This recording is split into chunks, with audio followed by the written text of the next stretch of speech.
کپڑے بھی اتار پھینکے اور کھانا کھانا بھی چھوڑ دیا، کسی نے ترک کلام، کسی نے ازدواجی زندگی ترک کر دی، کسی نے غار و کوہ کو جا کے اختیار کر لیا اور کہا کہ میں اس سے اللہ کا قرب حاصل کروں گا، کسی نے سوا من لوہا پہن لیا کہ اس مشقت سے میں اپنے نفس کو مار رہا ہوں اور میں اللہ کو اس طرح راضی کر لوں گا۔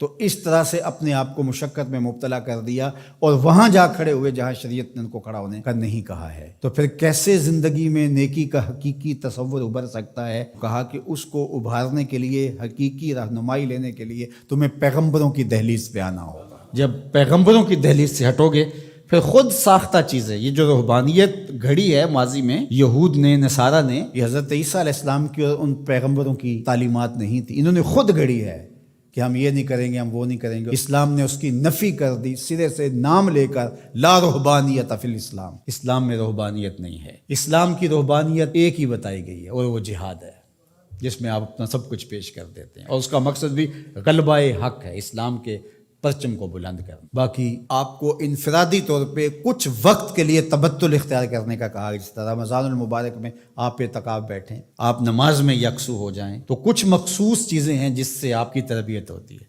لیکن یہ بالکل آپ ترک دنیا کر دیں تو ہمارا اسلام، ہمارا دین اس کی نفی کرتا ہے۔ اس لیے انبیاء علیہ السلام کے ساتھ اپنے آپ کو جوڑنا اور کامل اتباع پیغمبروں کی اختیار کرنا، یہ قوموں کو منظم کرتا ہے۔ اس لیے ہمارے لیے ہمارے آقا و مولا حضور ختم المرتبت صلی اللہ علیہ وآلہ وسلم کی سنت سے ہی نیکی کا حقیقی تصور پیدا ہو سکتا ہے۔ خلاف پیمبر کسے را گزید، ہرگز نخواہت بمنزل رسید۔ سعدی شیرازی فرماتے ہیں حضور کے بتائے ہوئے طریقے سے ہٹ کر کے اگر کسی نے کوئی طریقہ اختیار کیا، وہ منزل کے قریب پھٹک بھی نہیں سکتا ہے۔ منزل نصیب ہوگی تو حضور کے قدموں سے نصیب ہوگی۔ اس لیے النبیین، نبیوں پر ایمان لانا یہ بر ہے۔ وآت المال علی حبہ ذوی القربى والیتامى والمساکین وابن السبیل والسائلین وفی الرقاب، اور اپنا مال، اس مال کی محبت کے باوصف دینا۔ ایک تو ہے کہ مال کی محبت نہیں ہے اس کو دینا، یعنی وہ مال جو آپ کے اوپر بوجھ بنا ہوا ہے، گھر پڑا یہ کھانا خراب ہو رہا ہے تو بیوی بھی بار بار کہتی ہے اس کو کہیں ٹھکانے لگاؤ یا باہر پھینکاؤ یا کسی کے منہ میں پڑ جائے، تو وہ اگر اٹھا کر آپ کسی گلی میں گزرتے فقیر کو دے دیتے ہیں تو آپ اس کو نیکی سمجھتے ہیں۔ خود سمجھو ذرا کیا یہ نیکی ہے؟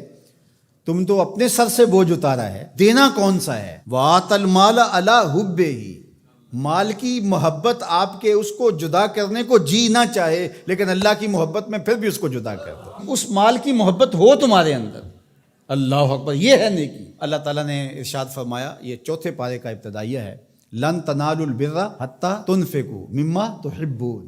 وہاں بھی بر کا، اتنی دیر تک تم بر کو پہنچ نہیں سکتے، نیکی کو حاصل ہی نہیں کر سکتے۔ لن تنالو، آپ طلباء سے پوچھئے، حرف ناصب جب مضارع پہ داخل ہوتا ہے تو مستقبل کی ابدی نفی کرتا ہے، تو فرمایا کہ تم نیکی کو حاصل کر ہی نہیں سکتے حتی تنفقوا، یہاں تک کہ تم خرچ کرو، مما تحبون، اس مال سے جس کو تم پسند کرتے ہو۔ یہ تو اللہ کا کرم ہے کہ مما تحبون کہہ دیا، اگر اللہ کہتا اس سارے مال کو خرچ کرو تو مشکل بن جاتی۔